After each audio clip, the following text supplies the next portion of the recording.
Musa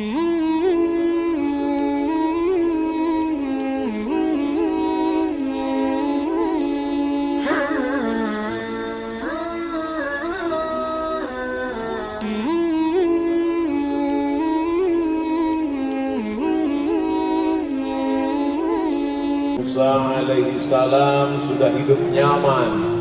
Tempat tinggalnya di mana? Istana Fir'aun yang megah, sampai hari ini menjadi salah satu dari 7 keajaiban dunia. Makam-makamnya piramid kuno, tegak gagah berdiri sebagai saksi bisu kehebatan Fir'aun.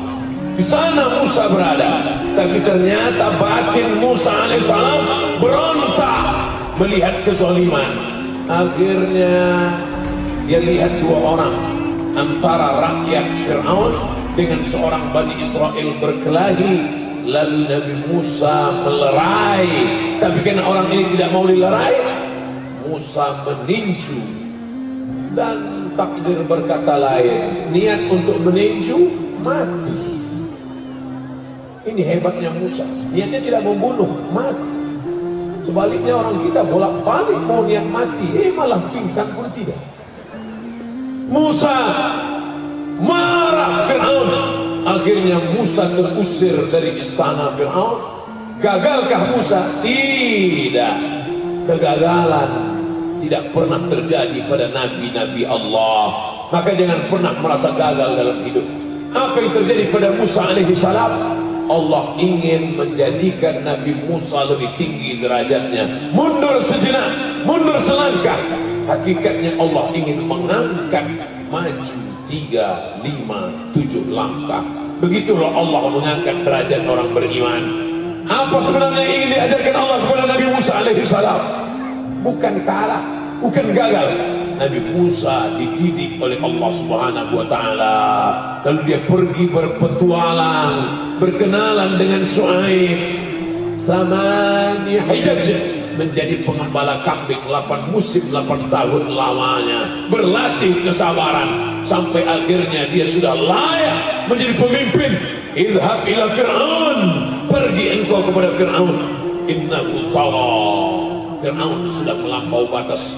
Wa qula lahu qawlan layyina, katakan kata-kata yang lembut kepada Fir'aun. La'allahu yatadzakkara aw yakhsha, mudah-mudahan dia ingat dan dia takut kepada Allah. Tidak ada kegagalan dalam hidup. Nabi Ibrahim alaihissalam marah Raja Namrus.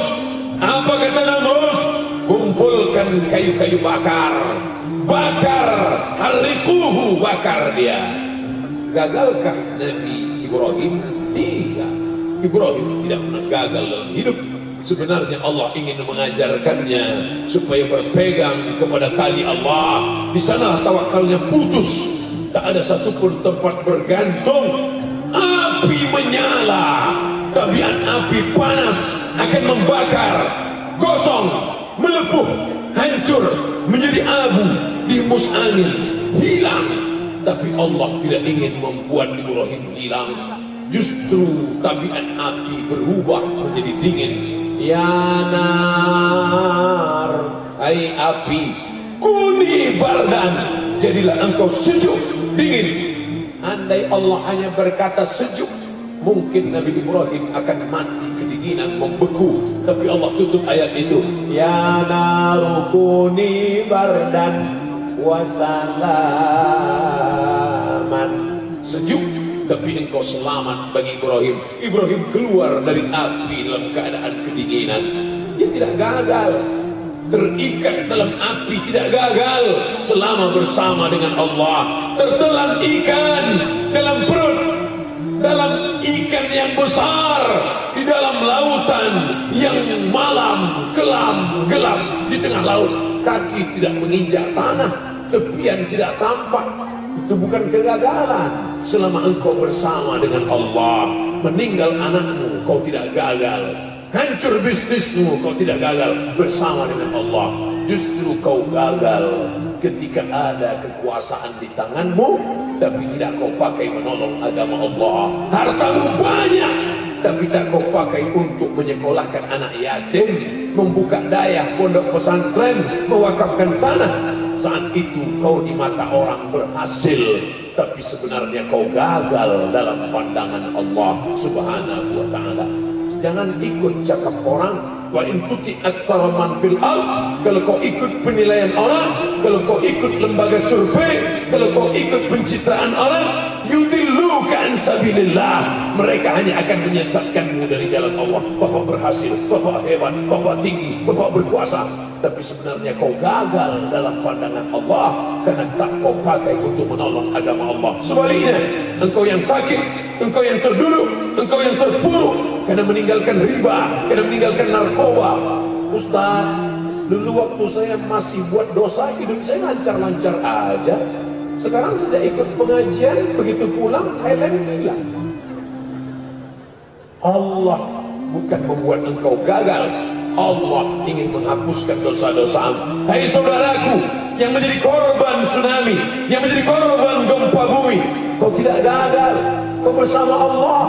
Justru di saat munajatmu di tengah malam, kau berkata, Ya Rabb, menetes air mata, Ya Allah, aku sudah berkeluh kesah kepada makhluk, tak satu pun dapat menolong. Ilaika asku dha'fa quwwati, kepada engkau aku mengadukan kelemahanku, wa qillata hilati, ketidakberdayaanku, wa hawani bainan nas, aku disepelekan orang, aku dianggap hanya lalat-lalat saja yang tak bermakna.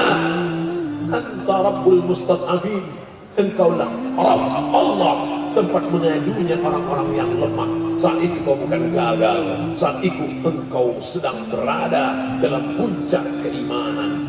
Merenung sejenak, itu yang dipesankan oleh Sayyidina Abu Darda radhiyallahu anhu. At-tafakkur sa'ah, berpikir sejenak, merenung sejenak, khairun min qiyamil lailah, lebih baik daripada engkau bertahajud sepanjang malam. Maka saudaraku yang sedang terpukul, yang sedang tertimpa musibah, yang sedang gagal, orang berkata kau gagal, tapi sebenarnya tidak. Mindset, main otak, settingan otakmu mesti kau ikutkan pada petunjuk Allah, petunjuk Rasulullah SAW. Ada orang yang kau sangka sedang mendapatkan nikmat, tapi sebenarnya dia sedang mendapatkan nikmat berbaju laknat. Saya tidak pernah sholat, saya tidak pernah puasa, saya tidak pernah bersedekah, meski saya lancar, anak saya sehat, keluarga saya aman, adem, ayam, tentram. Sebenarnya kau sedang dipermainkan dengan istidraj. Sanastadrijuhum min haitsu la ya'lamun. Mereka yang merasa dirinya berhasil, tidak pernah gagal, padahal mereka sedang kumainkan. Wa umli lahum, aku ulur rezekinya banyak, aku ulur kekuasaannya hebat, aku ulur badannya sehat. Inna kaidi matin, ingat tipu dayaku amat sangat hebat. Maka saudaraku yang gagal dalam bisnis, saudaraku yang gagal karena sakit, saudaraku gagal dalam rumah tangga, sebenarnya kalau kau sabar, kau serahkan diri kepada Allah, engkau sedang diuji oleh Allah. Kalau kau sabar, ma tawadha'a, tidak ada satupun orang yang merendahkan dirinya kepada Allah. Kalau semua orang sudah tidak mau mendengarmu, maka berbisiklah ke tanah, berbisiklah ke bumi, maka makhluk-makhluk langit akan mengabulkan doa-doamu. Di sujud terakhir kau katakan, Subhana rabbiyal a'la wa bihamdihi. Allah akan memperkenankan doa kita insyaallah. Amin ya Allah.